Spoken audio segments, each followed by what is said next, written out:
پیدا کر دیے گئے ہیں، اس ماحول میں اولاً تو کوئی بیدار آواز، جاندار آواز اٹھتی نہیں ہے، اور اگر کبھی اٹھ گئی، جرت آ گئی، کسی بھی زاویے سے رب ذوالجلال کا کرم ہوا اور یہ ایک گرم نفس جو ہے جس کے سانس کی گرمی اور حرارت نے کسی کی دوسرے کی روح میں حرارت بھرنے کی جرت اور کوشش کر لی، تو موجودہ حالات اتنے کمزور ہیں ہمارے بحیثیت امہ کہ اس آواز کو کب غائب کر دیا جاتا ہے ہمیں اس کا پتہ بھی نہیں چلتا، اور اولاً تو ہمارا احتجاج نہیں ہوتا، اور ثانیاً اگر احتجاج ہوا بھی تھا 1-2 دن اس کے بعد چلو یار اگلی بات کرو،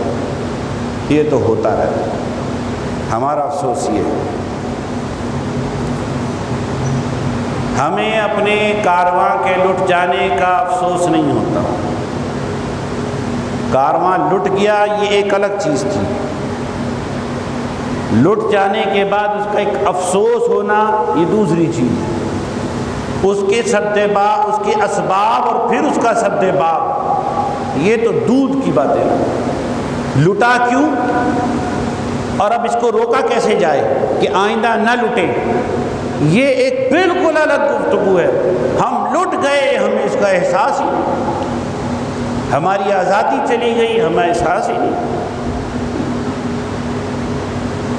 یہ بحیثیت مجموعی ہماری صورتحال ہے۔ انہی مجموعی حالات میں ہر دوسرے، چوتھے، پانچویں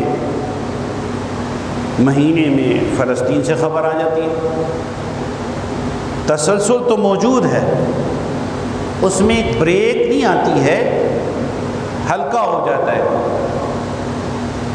کہ اسرائیلیوں نے فلسطینیوں پہ بمباری کر دی، اسرائیلیوں نے فلسطینی نوجوانوں کو گولی مار دی، عورتوں کو قید کر لیا، بچے شہید کر دیے، فلاں جگہ پہ قبضہ کر لیا۔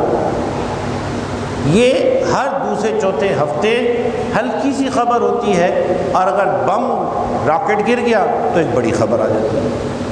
بس مبصرین کا تبصرہ ہے، تجزیہ نگاروں کا تجزیہ ہے، ہماری کانوں کے لیے مزے کی چیز ہے، اس سے زیادہ ہمارے ہاں کچھ نہیں ہے۔ عزیزان مکرم محترم، ٹھوس بنیادوں پر کام کرنے کی ضرورت ہے، اپنے اندر اس حرارت کو پیدا کرنے کی ضرورت ہے، اس جذبے کو پیدا کرنے کی ضرورت ہے کہ ہم جو بات جان چکے ہیں وہ ہمارے پاس رہے، ہم جو بات جان چکے ہیں وہ ہماری جان کا حصہ بن جائے، اور ہم یہ بات جان جائیں کہ فلسطین ہم مسلمانوں کا ہے، فلسطین ہم مسلمانوں کا ہے، فلسطین کے ساتھ ہمارا عقیدت کا رشتہ ہے، فلسطین کے ساتھ ہمارے عقیدوں کا رشتہ ہے، فلسطین میں ہمارے مقدس مقامات ہیں۔ ہم رات کو بھی ایک جگہ محفل میں بیٹھے تھے، موضوع یہی رکھا گیا تھا، وہاں میں نے یہی سوالات اٹھائے تھے، بجائے اس کے کہ میں کوئی جذباتی تقریر کروں کو مار دو فلسطین یوں اور اسرائیلی یوں اور اسرائیلی مرد آباد، ان باتوں کے بجائے کچھ سوالات نہ کیے جائیں، کچھ ہم اپنے یہ جو ہمارے سوئے ہوئے دماغ ہیں اور آرام کرتی روحیں ہیں، ان سوئے دماغوں کو اٹھایا جائے، آرام کرتی روحوں کو بیدار کیا جائے، اور ان کو کچھ سوالات دیے جائیں۔ ان میں سے چند سوالات میں آپ کو دہراتا ہوں۔ سوال یہ ہے، حضرت آپ ایک پروفیسر ہیں اور CSS سے تعلق، یعنی اوپر کا سلسلہ ہے آپ کا، تو باقی دوست بھی انٹلیکچوئلز بیٹھے ہوئے ہیں۔ سوال یہ ہے بنیادی چند، اگر ہم یہ بات جان چکے کہ اسرائیل فلسطین پر دہشت گردی کر رہا ہے، یعنی اسرائیل ہمارا دشمن ہے، تو پہلا سوال، کیا ہم نے اس کو اپنا دشمن جانا یا بس فلسطینیوں کا؟ ان کے گھر پہ آگ برس رہی ہے نا. تو اس کا جواب میں ویسے جلدی سے نکال لیتا ہوں، اس کا جواب میں جلدی نکالتا ہوں. اپنے ماحول میں رہتے ہوئے، پاکستان کے اندر رہتے ہوئے، تو میں فوری طور پہ اس کا جواب نکالتا ہوں کہ جی ہاں، یہ صرف فلسطینیوں کا مسئلہ ہے. جب میں یہاں بیٹھتا ہوں، پاکستان میں رہتا ہوں، اور پاکستان کے ماحول کو جب میں دیکھتا ہوں اور ان کے مزاج کو جب ہم مطالعہ کرتے ہیں، اپنے بحیثیت پاکستانی ہونے کے ہم اس مزاج کا مطالعہ کرتے ہیں، تو ہم کیا کہتے ہیں؟ مزاج ہمارا یہ ہے. مثال اس کی کیسے ہے؟ مثال اس کی ایسے ہے حضرت کہ پتنگ بازی ہے، ایک خونی کھیل ہے. گورنمنٹ نے اس پہ پابندی لگانے کی کوشش کی ہوئی ہے. اس میں کتنی گردنیں کٹ گئیں، کتنی معصوم جانیں ایک انجانے قاتل کی وجہ سے چلی گئی. پھر بھی ایک قوت اس کو پروموٹ کرنے کے لیے اور اس کو جاری رکھنے کے لیے پوری کوشش لگا کر رہی ہے. اور کتنے ہی دل ایسے ہیں جو کہتے ہیں کہ کاش آج بسنت جاری ہو جائے. رکی ہے اندر جذبہ وہ چہروں پہ جھلک رہا ہوتا ہے. سب کی بات نہیں کر رہا، لیکن کتنے ہی ایسے ہیں. کیونکہ ابھی میرے گھر سے کسی کی گردن کٹی نہیں ہے. جب گھر کے بندے کی گردن کٹتی ہے تب دکھ ہوتا ہے. اسی طریقے سے ابھی مجھے کوئی ہفتہ 10 دن پہلے ایک صاحب ملے. یہ صاحب 1 سال پرانے بات، یہ مجھے ان کی یاد آئی. یہ صاحب مجھے 1 ہفتہ 10 دن پہلے ملے، تو مجھ سے ملے تو میں ان کو ہاتھ ملانے لگا تو کہنے کا قیص صاحب. میں نے کہا بھائی ٹھیک ہے، اللہ تعالیٰ آپ کو تندرست رکھے، صحت دے.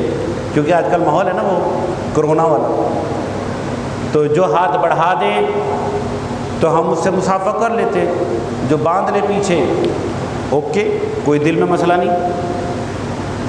لیکن ان کی طرف میں نے ہاتھ خود بڑھایا تھا کیونکہ پچھلے سال انہوں نے کہا تھا قاضی صاحب ڈرنے کی کوئی ضرورت نہیں ہے، کرونا کوئی نہیں ہوتا، آئیے گلے ملیے، یہ وہ. پچھلے سال رمضان میں انہوں نے لمبا لیکچر مجھے توکل علی اللہ پر دیا تھا. مجھے ادھر مسجد میں صحن کے اندر کھڑے ہو کر کہ آپ کس بات سے ڈر رہے ہیں حضرت صاحب؟ یہ ڈرنے یہ کچھ نہیں ہے. جو رات، اور جو مشہور جملہ ہے، جو رات قبر میں ہے وہ باہر نہیں رہے گی. اب جب وہ 10 دن پہلے مجھے ملے تو ان کا تبصرہ کیا تھا؟ قاضی صاحب ہے یہ کوئی چیز ہے. کیوں؟ وہ خود اس کے شکار ہو گئے تھے. اللہ نے انہیں صحت دی، اللہ انہیں زندگی بھی دے. تو ہم تو پہلے دن سے کہہ رہے ہیں میاں کہ توکل الگ چیز ہے، تدبیر الگ چیز ہے. آپ نے اللہ پہ بھروسہ بھی رکھنا ہے اور تدبیر و اسباب کو بھی اپنانا ہے. اس کو اپنے اوپر سوار کر کے گھر کے اندر قید نہیں ہو جانا. کام، کاروبار، زندگی یہ سب روا رہنے چاہیے، لیکن احتیاط کے ساتھ. جسے آج کل کیا کہتے ہیں؟ SOPs، جنہیں آج کل SOPs کہتے ہیں. اب تم پر بیت گئی تو پتہ چل گیا، جب تک بیتی نہ تھی. اور کتنے لوگ اٹلی سے لے کر یہاں تک لوگ دنیا سے رخصت ہو گئے تھے. آپ مجھے ہی درس دے رہے تھے کہ جناب کچھ نہیں ہے. تو میں جس ماحول اور معاشرے میں رہتا ہوں، یہاں پتہ ہی تب چلتا ہے جب خود پر بیتتی ہے. دوسروں سے دیکھ کر تو ہم سبق لیتے ہی نہیں ہیں. حالانکہ نبی مکرم صلی اللہ علیہ وسلم نے ہمیں سبق سکھایا کہ عقل مند، خوش بخت، سعادت مند، سعید وہ ہے جو دوسروں سے دیکھ کر سبق لے لے، دوسروں کو دیکھ کر سبق حاصل کر لے. قرآن مجید نے یہ جو قوم عاد، قوم سمود اور دوسری قوموں کے جو واقعات بیان کیے ہیں، کہ یہ اسٹوری بک ہے؟ کیا یہ کہانیوں اور تاریخ کی کتاب ہے؟ جی نہیں. یہ بتایا ہی اسی لیے کہ ھذا اساطیر الاولین. کیوں؟ اس لیے تاکہ تم ان کے واقعات کو پڑھو، ان کی نافرمانیوں کو جان کر اس پہ جو عذاب آیا ہے ان سے تم عبرت پکڑو اور تم خود پیچھے بچے رہو۔ یہ تھوڑی ہے کہ ہم بھی کریں گے دیکھی جائے گی پھر ہوگا، معاذ اللہ۔ تو یہ وہ نتیجہ میں نکالتا ہوں فوری طور پر کہ بحیثیت ہم جس معاشرے میں رہتے ہیں، ہم پر جب ذاتی طور پر نہیں بیتتی اس وقت ہم کہتے کچھ نہیں ہے، کچھ نہیں ہوتا، ون ویلی کرو، گڈی اڑاؤ، کورونا سے مت بچنے کی احتیاطی تدابیر کرو اور سب ٹھیک ہے۔ یہی حال فلسطین ہو یا کشمیر ہو، بوسنیا ہو، چیچنیا ہو یا اور کوئی اور جگہ ہو، مسلمانوں پر جو بھی معاملات چل رہے ہیں ہم یہ کہتے ہیں وہ ان پر چل رہے ہیں، ہم پر تو نہیں ہو رہا، ہم پر تو نہیں ہو رہا۔ یہ ہمارا مزاج ہے۔ جی نہیں، مسلمان بحیثیت امت ملت واحدہ ہے، یہ جغرافیائی حدود کا پابند نہیں ہے۔ یہاں بیٹھا ہوا بھی مسلمان، وہاں بیٹھا ہوا بھی میرا بھائی، یہ جو سامنے آپ بیٹھے ہیں ہم بھی بھائی، اور وہ جو وہاں شہید ہو رہے ہیں اور ایک عجیب و غریب حالات میں زندگیاں گزار رہے ہیں وہ بھی ہمارے بھائی ہیں۔ اگر کوئی سائنٹسٹ مسلمان ہو، اس کے نام کے ساتھ محمد لگا ہو، احمد لگا ہو، چھوٹی سی اس کو کوئی کامیابی ملتی ہے تو ہم کہتے ہیں اپنے مسلمان بھائی نے ریسلنگ جیت لی، اس نے وہ فٹ بال کا میچ جیت لیا، تو وہ جو مسلمان شہید ہو رہا ہے اس کے لیے میرا دل کیوں نہیں دکھتا؟ ہم بے حس ہیں بحیثیت مجموعی، بحیثیت قوم یا بحیثیت امہ، ہم بے حس ہیں، ہمیں بیدار ہونے کی ضرورت ہے۔ آج میں اور میرے بچے اس بات کو جان لیں کہ فلسطین ہمارا ہے، فلسطین ہم مسلمانوں کا ہے، اور جو اس کی طرف میلی آنکھ سے دیکھے گا اس کی آنکھ نکالی جائے گی۔ کیوں؟ بھائی فلسطینیوں میں اسرائیلیوں کا بھی تو یہی نظریہ ہے، وہ بھی یہی کہتے ہیں، وہ یہ کہتے ہیں کہ یہ جو ہم کر رہے ہیں، آپ کو ایک پٹی دی ہے، رہو یہاں پہ، فلسطین یہ اسرائیل جو بنا ہے 1948 میں، مئی 1948 میں بنا، جو آپ کو دے دیا ہے، رہو یہاں پہ سکون سے، دائیں بائیں کیوں تم بمباریاں کرتے ہو؟ دائیں بائیں لوگوں کی زندگی کیوں اجیرن کر رکھی ہے؟ مسلمانوں کو تنگ کیا کیوں؟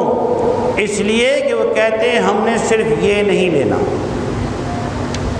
یہ جو ہمیں آپ نے دے دیا ہے نا اسرائیل، یہ ہم نے نہیں لینا، ہم اس پوری سرزمین کے لیبیا سے، لبنان سے لے کر مصر تک اور ادھر عراق سے لے کے کویت تک اور بیچ میں مدینہ شریف، یہ ایک سرکل ہے جسے وہ گریٹر اسرائیل کہتے ہیں، جسے وہ گریٹر اسرائیل کہتے ہیں۔ اس میں لیبیا ہے، اردن ہے، کویت ہے، بصرہ ہے، عراق ہے، کچھ حصہ ترکی کا بھی آتا ہے، اور یہ سارا شام، دمشق، تورے یہ وادی سینا، یہ ساری ایک پٹی ہے، ایسے تقریباً سرکل ہے جس میں یہ جدہ نہیں ہے، ریاض نہیں ہے، لیکن مدینہ ہے، مدینہ ہے۔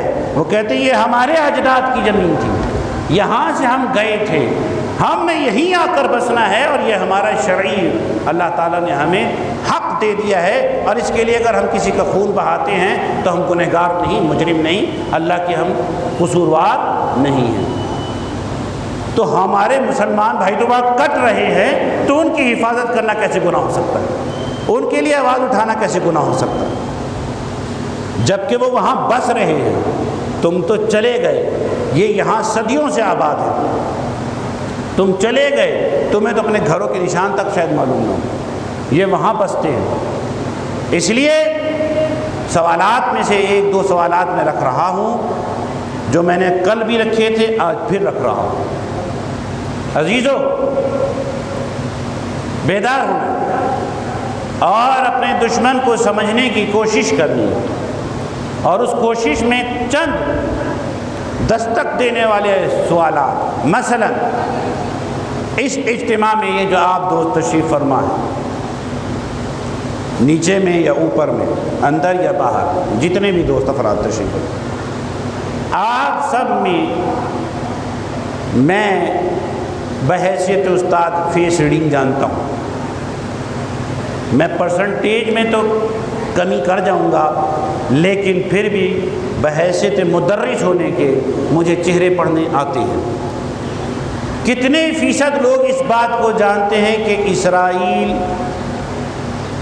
کس پٹی میں آتا ہے؟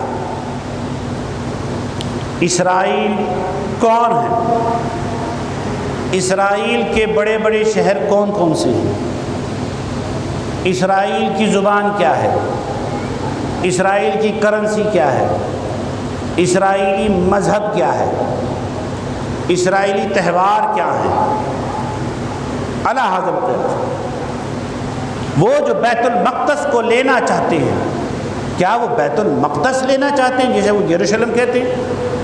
تو جواب ہے جی نہیں، وہ بیت المقدس لے کر اس کی وہ جو سنہرا گنبد ہے، وہ والی جگہ، وہ والا پورشن، وہ اس کو شہید گرانا چاہتے ہیں۔ وہ کیوں چاہتے ہیں؟ کتنے فیصد لوگ ہیں جنہیں پتہ؟ ہمیں یہ تو پتہ ہے فلسطین پر ظلم کر رہے ہیں، فلسطینیوں پہ ظلم ہو رہا ہے، اسرائیل کر رہا ہے، کیوں کر رہا ہے؟ کیا ہمیں یہ پتہ ہے؟ جب ہمیں یہ پتہ ہی نہیں تو ہم سامنے والے کے درد کی دوا کریں گے کیا؟ بات سمجھ رہے ہیں جناب؟ یہ ہی نہیں پتہ کہ وہ کر کیا رہے۔ وہ ایک دیوار ہے، آپ لوگوں نے کبھی دیکھا ہے؟ وہ ایک چھوٹی سی ٹوپی پہنی ہوگی انہوں نے سر پہ، یا بڑا بلیک ہیٹ لیا ہوا ہو، اور وہ ایک دیوار کے ساتھ، اسے دیوار گریا کہتے ہیں، ایسے یوں یوں یوں کبھی دیوار کے ساتھ سر لگا کر اس کو ٹکر مار رہے ہوتے ہیں، یا ان کے ہاتھ میں اگر کوئی کتاب یا کاغذ ہے تو وہ ان کا یہ طریقہ ہوتا ہے، ایسے جیسے ہمارے حافظ قرآن پاک جب یاد کر رہے ہوتے ہیں تو ایسے یوں پڑھے۔ یہ اسرائیلی جنہیں ہم یہودی کہتے ہیں، وہ اپنی عبادت کے وقت، تلاوت کے وقت اور یوں کر رہے ہوتے ہیں، وہ اس گریا والی دیوار کو ٹکر کیوں مار رہے ہیں؟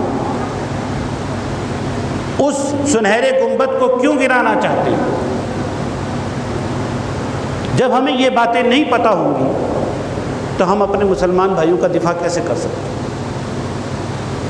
اپنی اولاد کو کیسے بتائیں گے؟ مجھے ہی نہیں پتا تو یہ نسل در نسل جا کر یہ بات تو ختم ہو جائے گی۔ کہتے لڑتے ہیں یار، ان کو ان کی چیز دے دو نا بھائی، رولا مکاؤ، کیوں دے دے؟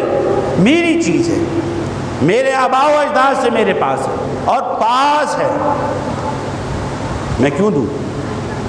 میرا حق ہے۔ ان الارض یرثها عبادی الصالحون، یہ زمین وارثین صالحین کی وراثت ہے، اور صالحین ہمارے انبیاء ہیں، شہداء، انبیاء، اولیاء، یہ ان کی سرزمین ہے۔ یہاں ابراہیم علیہ السلام آئے ہیں، یہاں اسماعیل علیہ السلام کا ذبیحہ وہ ہوا ہے کی جگہ ہے، زکریا علیہ السلام آئے ہیں، سلیمان علیہ السلام آئے ہیں، داؤد علیہ السلام آئے ہیں، کتنے انبیاء یہاں آئے ہیں، اور کتنے کے بعد سرکار دو عالم، سردار انبیاء صلی اللہ علیہ وسلم وہ یہاں آتے ہیں، سارے انبیاء جمع ہو کر پیارے آقا وہاں ان کی جماعت کراتے ہیں۔ ابھی کوئی شک ہے کہ یہ ہماری نہیں ہے؟ تو ایک آخری بات، یہ چند سوالات تھے، یہ سوالات کی حقیقت ہے۔ بھئی اگر کسی کا تہوار آپ کو نہیں پتہ تو اس سے کیا فرق پڑتا ہے؟ یا کسی کی زبان نہیں پتہ تو اس سے کیا فرق پڑتا ہے؟ بھئی فرق تو یہ پڑتا ہے کہ انہیں تو یہ پتہ ہے اس وقت ملی نورانی میں کتنے نمازی بیٹھے ہوئے، کیوں نہیں پتہ انہیں یہ پتہ ہے کہ وطن عزیز پاکستان وہ کتنا بڑا ہے، اس میں کیا صوبے ہیں، کون کون سے شہر ہیں، ان کی معیشت کیا ہے، ان کی امپورٹ ایکسپورٹ کیا ہے، اس کی طاقت کتنی ہے، اور اس کو کنٹرول کیسے کیا جائے اس طاقت کو۔ بات سمجھ رہے ہیں؟ آپ کو پتہ ہے پوری دنیا میں یہودیوں کی تعداد کتنی ہے؟ بہت زیادہ، 1.5 پونے 2 کروڑ، 1.5 پونے 2 کروڑ، اور اسرائیل کے اندر 70-80 لاکھ، باقی پوری دنیا میں پھیلے ہوئے ہیں۔ پوری دنیا میں ان کی آبادی کتنی ہے؟ لیکن پوری دنیا کی آبادی 7 ارب، اس کو ایسے انگلی پہ نچایا۔ تو پھر اگر انہیں معلوم ہے کہ عید کا تہوار کیا ہوتا ہے تو مجھے اپنے دشمن سے بے خبری، یہ تو بالکل ناجائز بات ہو گئی، بالکل ناجائز بات ہو گئی۔ تو فلسطین کا اگر دفاع کرنا ہے، بیت المقدس، قدس، یہ ارطغرل غازی میں سنا نا قدس، اس کو قدس کہتے تھے جسے آج ہم بیت المقدس یا مسجد اقصیٰ کہتے ہیں۔ قدس کی حفاظت کرنی ہے کیونکہ ہمارے خلیفہ دوم حضرت عمر فاروق اللہ تعالیٰ نے اس کو فتح کیا تھا، صلاح الدین ایوبی نے اس کو آزاد کرایا تھا، 1967 میں ہم سے یہ واپس چلا گیا، 1967 میں یہ چلا گیا۔ کیوں چلا گیا بھائی؟ اب چلا گیا اور اس کو وہ زبردستی اس پہ قبضہ کیے بیٹھے ہیں، تو ہماری کوئی ذمہ داری نہیں ہے، صرف نعرے لگانے ہیں۔ ہم تو نعرہ بھی نہیں لگا رہے، خیر ہم تو نعرہ بھی نہیں لگا رہے، ہمیں پتہ ہی کچھ نہیں ہو کیا رہا ہے۔ سو اس لیے یہ چند کڑوی باتیں تھیں، ان کڑوی باتوں کو ذہن میں رکھتے ہوئے ان سوالات کا حل ضرور تلاش کیجیے۔ آج کل یہ گوگل میں موجود ہیں، اس لیے ان سے مدد لی جا سکتی ہے۔ یہاں پر میں آپ دوستوں کو ایک نظم سنا کر تو ختم کرتا ہوں، اور نظم سن لیجئے۔